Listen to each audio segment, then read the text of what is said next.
Welcome back to Melodic Memories of the Lights Monarch. I'm Casey, and today is the day of the Grammys. At least the day that I'm recording this is the day of the Grammys. Now, the Grammys is something that I watch every year. You bet your ass I'll be watching it this year. Though I think every year that I do watch it, I feel like it's kind of a big waste of time, honestly. But at the same time, I have to give it credit where credit's due that the Grammys is an important award show, for better or for worse. Whether people take it for serious or not, it is what it is. It exists whether we like it to or not. And currently, I will have to say there was a bit of an upset in terms of what some people, at least in the scene, wanted.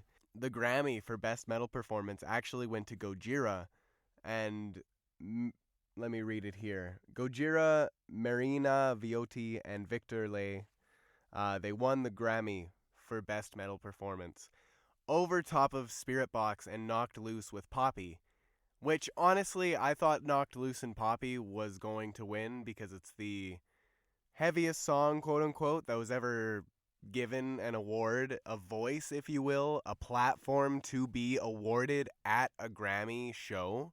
At a show with such high heights as the Grammys, I have to say I was surprised, but also at the same time, not really. The Grammys usually fucks it almost every year. A lot of even the nominations that I was talking about back a while ago, I wasn't super happy with. One of the biggest ones being 21 Pilots being completely snubbed. I'm not going to go off about that though because I already have. Just wanted to mention it again. I don't know. We'll see what the Grammys brings. I'm not going to talk about all of the Grammy stuff right now because, like I said, it is going on. The actual award show hasn't started yet. I'm just getting this episode recorded, and then I'm going to be able to chill, relax, and watch myself some of the Grammys. I will take notes for all of you at home for the next episode to come.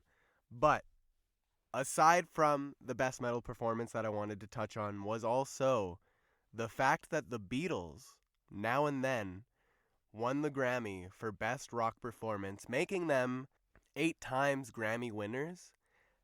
And something that I was a little bit upset about, if anyone knows the Beatles and this song, it is the first AI-assisted song that has won a Grammy, that has won an award of such prestige. And I don't really know how to feel about that. Again, it goes off to say that I don't think AI really has a place in music. It does to some extent if it's used properly, but when it takes away the integrity and artistic qualities of the song, of the music, I don't know. It's up in the air. I haven't heard the Beatles song. I don't know how they used it. I'm pretty sure they just used it in terms of bringing back one of the people that are currently passed. I get it. But honestly, at the same time, I don't think it's right. I don't think people should do it. I think AI should stay away from art, and if it's used as a tool, that is one thing, but when it takes over, and that's a very slippery slope that we will just have to wait and see if we come across it. But aside from that, the best rock album went to Hackney Diamonds by the Rolling Stones, which is another one for them. Can't tell you how many they've won over the course of however long they've been a band, because, wow, they've been around for a long time, but can't really say they don't deserve it. I just, again, wish there were different nominees nominated.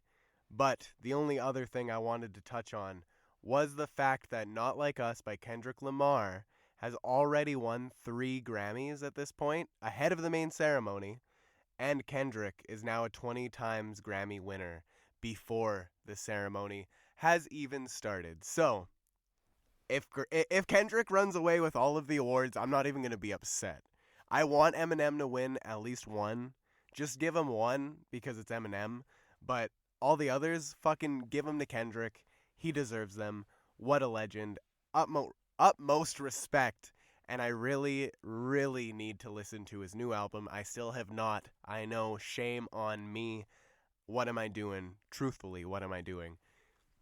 He's such a respectable artist. And I don't mean to go off on a tangent here, but I do believe he deserves every award that he gets nominated for. especially this time around, being that he really speaks up for hip hop. He is the god of hip hop. I don't want to say that and sound pretentious, but like he's so humble that it's a humbling thing. I don't know how else to put it. But even Eminem was saying like, "Yo, Kendrick's going to sweep the Grammys." And he's like, "What about you, Em? Like you are nominated for some things." Like the interview asked him and he's like, "Nah, Kendrick's going to sweep that shit." Like that is respect, and I just can't.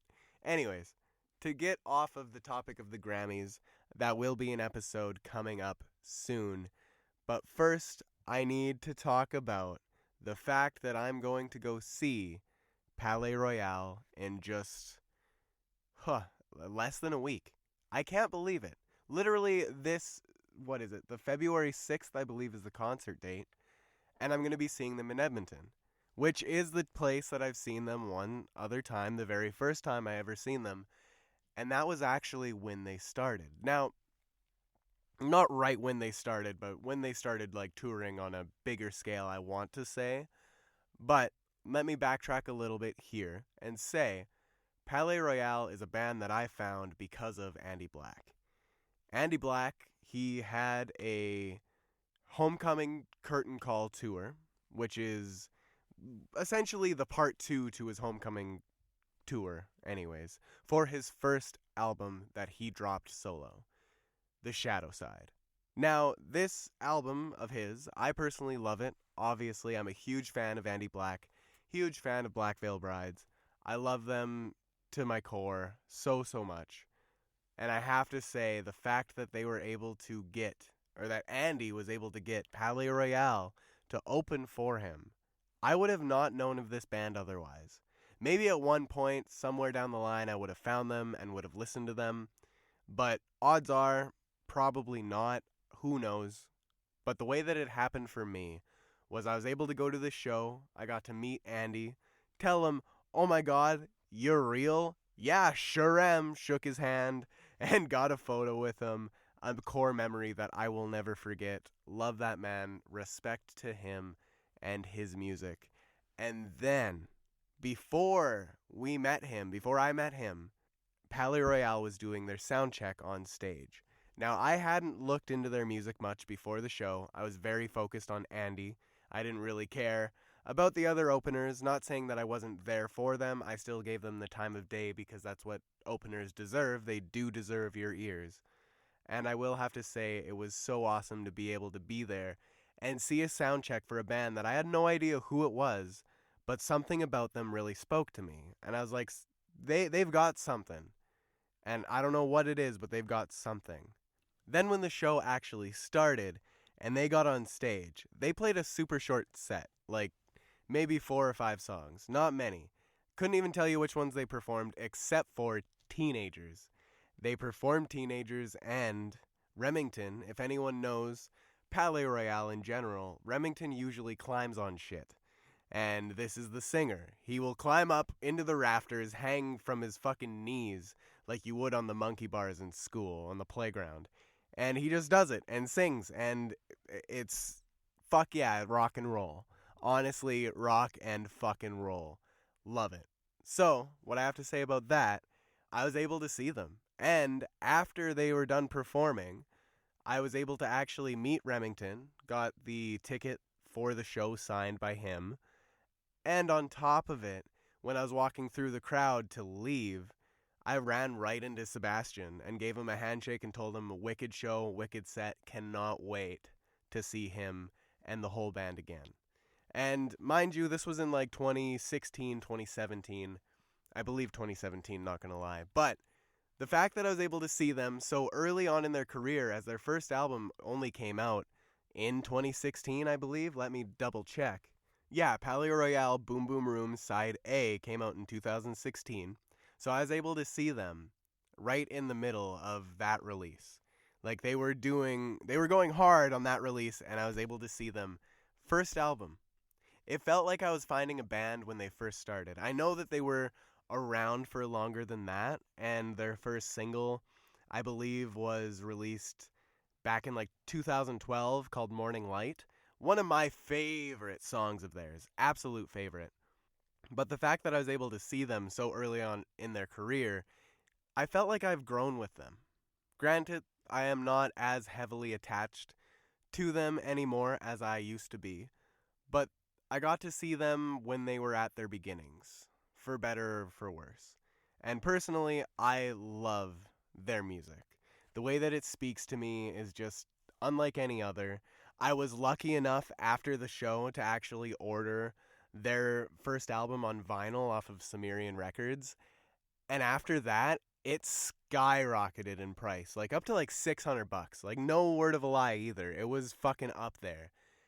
I didn't sell mine. I definitely could have, but I didn't want to sell it. I did end up getting it signed at one point, and that kind of transitions us into when I got to see them for a second time because Grizzfest. Now, Grizzfest is something that unfortunately is no longer around. I really wish it was. It's something that kind of died off as music just kind of stopped bringing people there. Like it became unprofitable. And it's a little festival that used to be held in Tumbler Ridge, BC. Very, very beautiful area. If anyone wants to go traveling, check it out. I know it burnt down somewhat back last summer. Hopefully they got things a little bit figured out, a little bit more fixed. But it is a beautiful place when I got to see it. And I got to finally see Palaye Royale for a second time. And this was also after they already released their Boom Boom Room Side B. So that was their next album after Side A. Obviously, Side A, Side B makes sense. But their Side B was a little bit of a disappointment, only because of how short it was. It was only like 8 songs. It could have been a lot longer, and it feels like we waited long enough for them to have a longer album than that, but they're such a busy band. They're a band that is like constantly touring, one that, especially at that time, was always busy, always doing something, and I can't really blame them. They recorded the majority of that album on the road. And I would have to even say, with it only being the 8 songs that it was, they did have more material, which is the reason why I say it's upsetting, because there are songs that should have probably been on that, but props to them to getting it done the only way they could, really. So, in saying all of that, though, when I was finally able to see them at Grizzfest, which, again, was either after Boom Boom Room Side B or right before it, now that I'm trying to think about it a little bit more, I'm second-guessing myself, but regardless of the time frame, when I got to see them, they played a very short set. It was about to storm and like get really gross and dirty out, but when they started playing, the weather was just like, yo, we're gonna wait. Wait to get awful before we're gonna let this band play, essentially is what Mother Earth was telling us. So we got the chance to see them, and when they got off stage, Grizzfest had a thing where most of the bands, if they felt like it, could come to the side stage, and the people there to see them could then go and get whatever signed, get photos, everything like that, completely free of charge. Just go and do it. And for me personally, I was there for both the days that the festival was running. The first day they didn't play, but on the second they did. And I would have to say the second day was way more packed than the first one. The first day I got there, it was the day that I was able to meet Violet Knight and become friends with Connor. Fucking amazing performance from them, obviously. Violet Knight, if you don't know them, go check them out. They can use all the push that they can get. They've got an album on the way, and I am so excited for my buddy to release new music. I really need to reach out to him. I'm slacking, but honestly, if you haven't listened to them, go check them out. I know they're not for everyone, but their new song slaps and is very, very much recommended by me.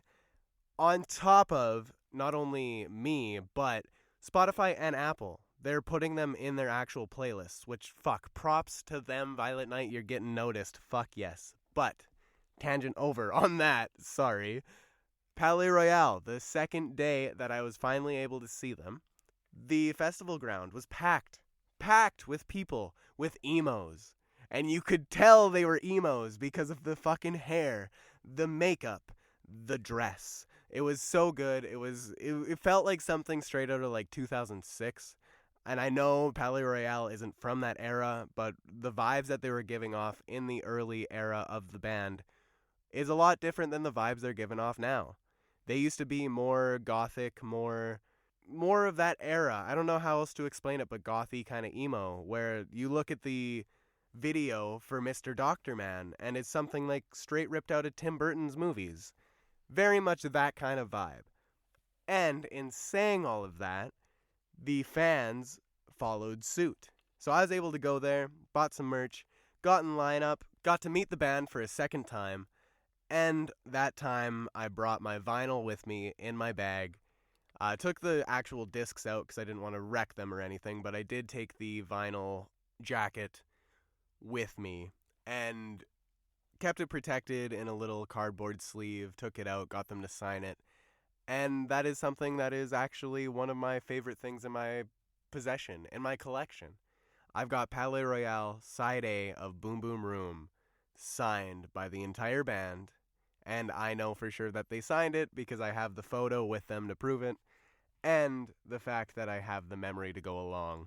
Not that I ever think I want to really sell it. I think that's something I want to kind of hold on to because of what it is, and because I do love the band as much as I do, even if they have let me down a little bit from time to time.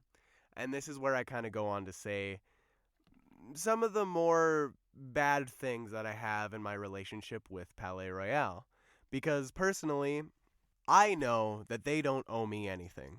I am just a fan, I am just a person, a consumer. To them, I'm probably worth nothing. Aside from being their fan, so I'm worth something in that sense. Little bit dark, but bear with me, I'm getting to a point here. With Palaye Royale, they would promise to come back here, to Edmonton, to Canada. And they're a Canadian band, mind you. Like, they got their success when they moved over to America, and then finally said they were, I believe, a Los Angeles band. Or Las Vegas. Can't remember exactly which of the two. It might have been Vegas. But aside from the point, they are originally from like Toronto or Vancouver. They're from Canada. They're Canadians. But for some reason, they don't like to be considered as such. Now, maybe it's because it makes them think about their ties to what they were with Disney. A little bit of a shout out to their old band, Crop Circle, spelt with two Ks. Not 2Ks, sorry. Maybe it was with 2Ks. Regardless, Crop Circle with a K. It was very early on in their career. They're like fetus versions of themselves. If anyone is a fan of Palaye Royale and has not heard of Crop Circle, go give that a listen, because oh my god. It is something else. It's not necessarily good, but just to see them in their little fetus forms is hilarious. To know what they look like now as full-on adults. It's just a little funny, silly thing. Anyways, they originally were promising a lot.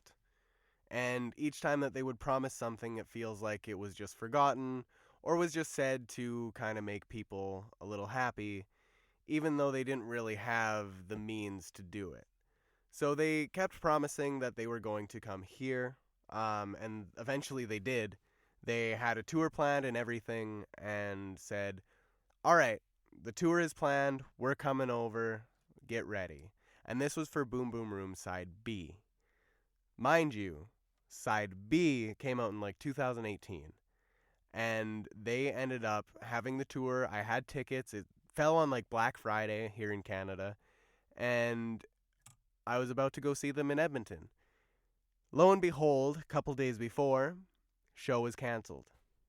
Completely straight up canceled, not postponed, not nothing. Just with the promise of, hey, we will be sure to come back soon. I wanted to believe it, and I did. I believed it to the utmost, fullest. Why would they lie? They're going to be back. I will finally be able to see them and get my Side B signed because I wanted to get all of their records signed because I loved them so much. And then it turned out to be that they never made a date for Edmonton for 2 full album cycles. The Bastards album, which came out after their third record, and Fever Dream. Mind you, Bastards came out right around COVID time, so I get it as to why they didn't really get the chance to come here. And then Fever Dream, though, I don't know what the fuck happened with that. It's like they were obsessed with being over in Europe. And power to them. Europe deserves them too. Not trying to say you guys don't. I just wish that they wouldn't have made that promise. It felt really empty. And it felt like they just didn't actually care about the fans that were waiting for them over here in Canada, that they promised they would make it up to. And then, lo and behold, this new tour that they did for Death or Glory, the Death or Glory tour that I'm going to go see here in just a few days, they had to postpone that date as well, as it was supposed to happen last year. Back closer to when the album actually came out. Like, you know, when they were on that tour, they had to postpone the first however many dates because they couldn't get over because of their visas. And I wanted to believe it. I'm like, yes, we'll see. A big part of me is like, from my experience with the band already, was kind of thinking, what if they just did this as a ploy? What if they don't actually want to play in Canada? Like, I don't know why I'm thinking negative like that, but it's what crossed my mind, whether I wanted it to or not. And luckily, lo and behold, they did actually postpone it and not just cancel it, because that's what I was expecting. I was expecting it to go on for months and then being like, yo, the show's just straight up canceled. That's not what they're doing. We are finally going to be able to see Palaye Royale again here in Edmonton. And that is something that I am personally very excited for because, again, my relationship with the band, it feels a little bit strained just from that situation in particular, amongst many other situations of them saying, like, yeah, new music coming, and then it just not coming, or else new music is gonna be a certain way and then it's not. Like, they just say things to say things, I feel sometimes. And I know things change. Not everything is written in stone. Plans change. So I'm not trying to be jaded. I'm not trying to be mean. I just know that I can't trust them as much as I want to. But I really hope that's something I can get over because I do still love their music. I still love them as a band. And even if this new album of theirs didn't hit me as hard as their older stuff has, all the same, at least it is something that is still Palaye Royale through and through. Even if I know they can do better, it is still, some of the songs on the record at least, are love letters to the history of Palaye Royale, and I can't really say anything bad about that. I think the only thing really is that I wish they would have had more songs that were a little bit more impressive, because it felt like they played it safe this record. Mind you, they have been releasing a lot of good things. Just before Death or Glory, they literally released 2 of the best EPs that they have ever released. Not that they released many EPs to begin with, but all the same, Sex Tape and Songs for Sadness. Wow. Those EPs. If you haven't listened to them, go listen to them because they are some of the best work that Palaye Royale has done. Hands down. My personal favorite album of theirs, if I really had to choose, would probably be Bastards or Fever Dream, depends on how I'm feeling. But every single one of their albums really have something to offer. So that is a beauty of Palaye Royale. They've completely evolved each record, and even though they still have things that keep them being them, the music is different, at least the littlest bit, every time. Especially with Bastards, that one is angry, angsty, and uncertain. And then Fever Dream, it's like, it feels like a fever dream. It's magical, it's mystical, and it's an escape. And then Death or Glory, that's just one I think I need to try to reconnect with more before the show actually comes to be, because I don't know what the set list is going to look like at all. I am hopeful, as I've only seen, again, Palaye Royale twice, and then a third time for like a couple songs out when we were young, when I was in Vegas. I got to see them play Fever Dream, and I think it was Mr. Doctor Man to like finish it up. Wasn't a whole lot that I got to see, so I don't really, I count it as like a half seeing them, but I still was there to some extent, so it's still really cool. But that's all that I've seen them for. And the fact that I'm able to see them again here coming up, I really want to reconnect and try to re-listen to all their stuff beforehand, so that's what I'll be doing throughout this week. Sorry, Amity Affliction, as I'm still having them on repeat, along with actually Suicide Boys. Shout out to Courtney. if you're listening at all, probably not, but my coworker Courtney, she went to see Suicide Boys last year in, I believe, Toronto or Vancouver. And she had an amazing time, even though, wow, was the trip fucked up. I'll touch on that if anyone's curious. Maybe I can get her on to talk about it. But I was thinking about her the one day when I was driving, and I was like, you know what? Suicide Boys. They're not really my vibe. I'll be straight up and honest about that. I just wanted to give it another shot. So I listened to their new album, and I've been listening to it here and there whenever I kind of think of Courtney. I'm like, you know what? Let's just to kind of fit the vibe, you know? Anyways, to say all of that, my listening habits are going to change a little bit next week with being kind of full of Palaye Royale. And I'm not even upset about that. I'm ready for the show. I'm very excited for the show. Except for Johnny Gilbert, I still don't know how to feel about that. From the comments I've seen online, it feels like people are more or less excited, but I personally don't really know what to expect. I'm going in it with open ears, open heart, whatever kind of stuff you want to say like that. I just personally think it's going to be a great show. Whether or not Johnny Gilbert actually sucks or actually is a good performer, I have no idea. Sorry for anyone that likes him. If I am really just being ignorant, call me out at Lights Monarch. Those are my socials. Start the conversation, even if it is even if it is to yell at me. It's still a discussion, and I want to not be ignorant. I want my eyes opened.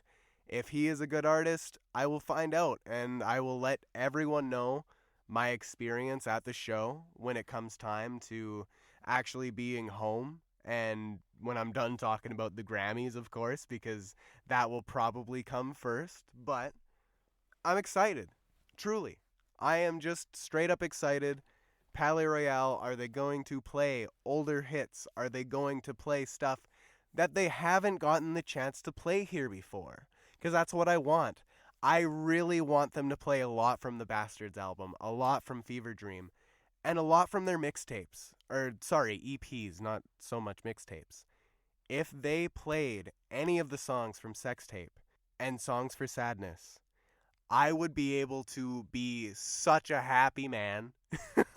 I would be able to go home just knowing that I was able to see that, so happy. Because there's some songs on those EPs that I personally adore.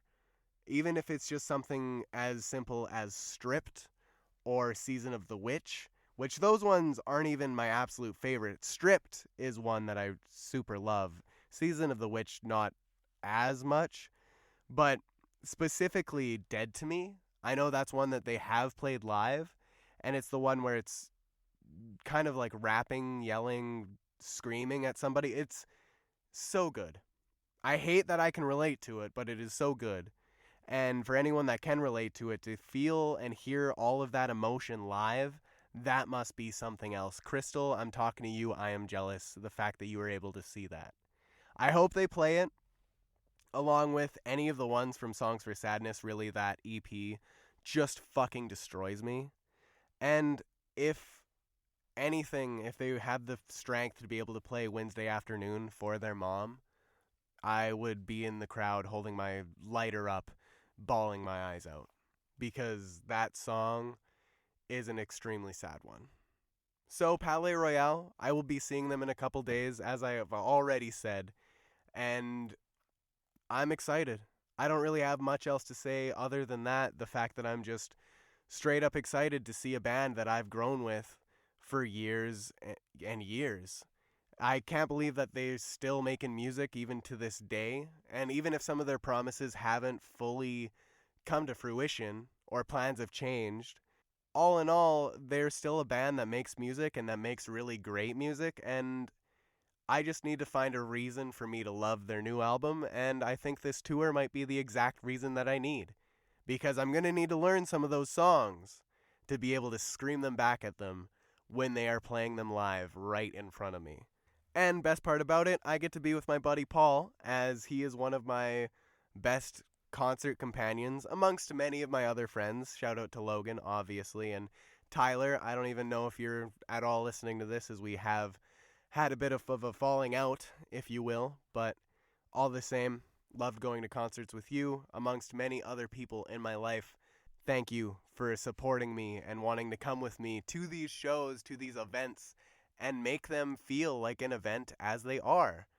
Because a lot of concerts I feel get overlooked as just, I'd rather stay home, or it is whatever, is what it is. Concerts are a place for people to go to find community and find solace in the pain that they feel that these artists sing about, and you can let all of that catharsis out. It is such a cathartic moment, and for anyone that wants to go to his show, fucking go. Don't wait. Don't hold out. If you have a show in mind and you want to go see your favorite artist, fucking go. Money can be made again. Memories, once they're gone, they're gone.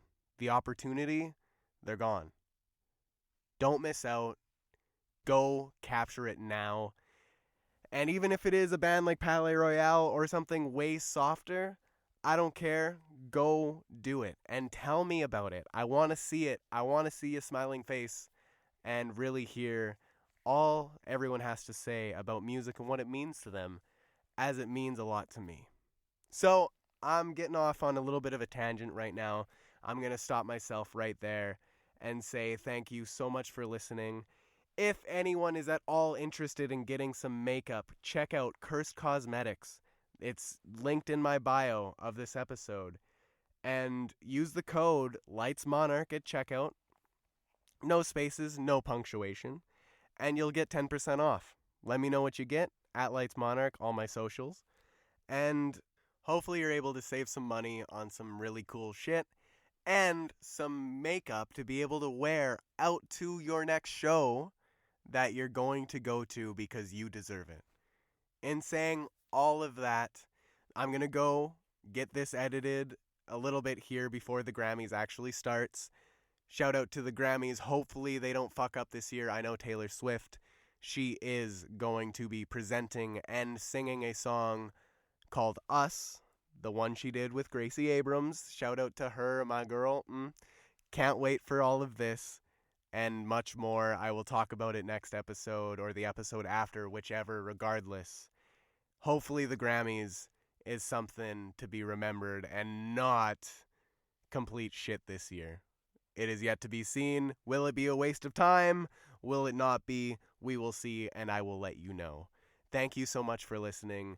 I've been Lights Monarch, and honestly, live your dreams. Don't let them just be dreams, and go capture them now. Thank you for discovering the music within.